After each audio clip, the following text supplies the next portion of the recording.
When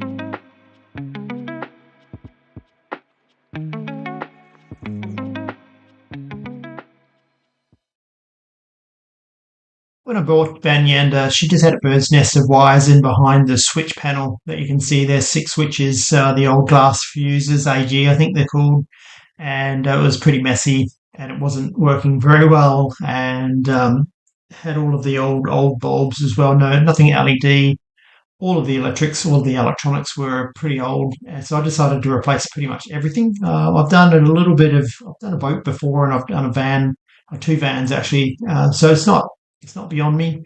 But we're going to have a bit of a look at the process that I used, the design that I put in place first, and just some of the skills I was able to bring to it using CAD drawings and that sort of thing, and all of my 12-volt wiring experience. But we'll have a look.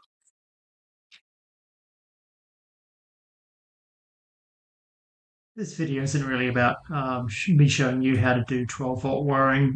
There are plenty of resources out there that are way better than what I could put forward. I'm certainly not a automotive electrician or a marine electrician, so check that out online.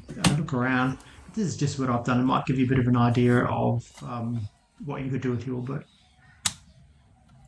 Cabin lights forward and cabin lights aft. So I've just hooked up some temporary lights in the meantime, just helps me work here at night, but those aren't the light fittings that I'll be using because cabin lights aft are for in the quarter berths. Just gives me a bit of light. So the electrical's pretty much finished from a wiring perspective. Got a wire up in the chain locker for a horn. I'm going to put an air horn in it so people can hear me. Fan there, just right by the hatch, so that when the hatch is open, it can hopefully suck in some air. That's the plan. Hopefully that works. Just got one light here, but I'm just going to probably put some LED strips in there. Maybe down there as well. So the mast, everything comes. Oh, that's not very good lighting, is it? Everything comes down through from the mast. I'm going to have just a connection point there because at some point in time I might want to disconnect it and run new wires or whatever. So I just thought I'd have a break there. Runs through. Everything runs through to here. And when I say everything, I don't mean everything, but most of it comes through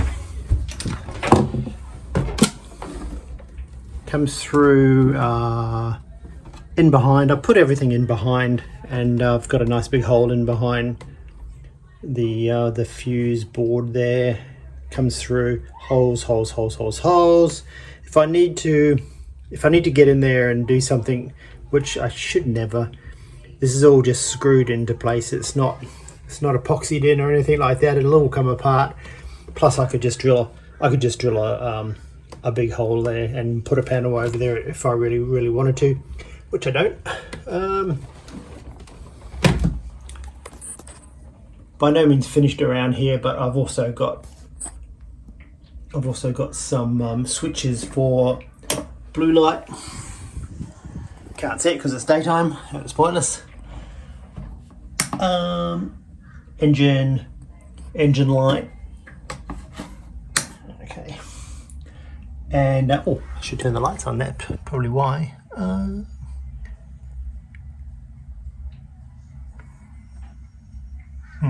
Okay. Not sure what's going on there. Anyway, just got another little switch panel at the side there.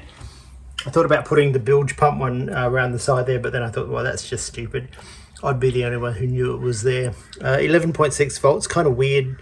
Battery 1, the start battery is at 12.6 or 12.7 because the solar is keeping that topped up, but battery 2, the house battery, is at 11.6. It only seems to be charging at the moment with the engine running the alternator. So that's a little problem to resolve, but that's all right. So that's the wiring done.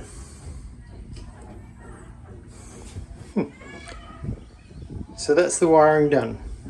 Yay, move on.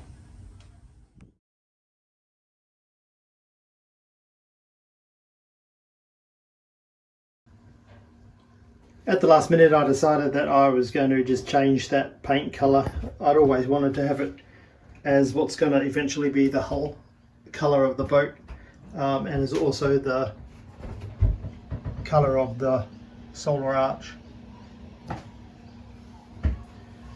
which the light is now installed.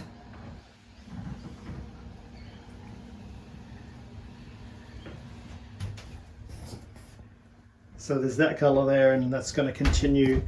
It's going to continue through here, and just in places like here and around, just to break up the timber a little bit. I've got to turn that into new cabinets there. Not really sure what I'm going to do. That's okay. Just to break up the timber.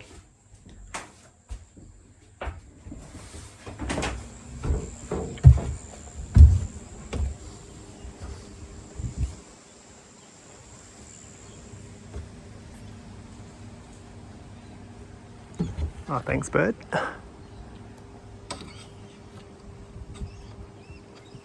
That's what holds them in place.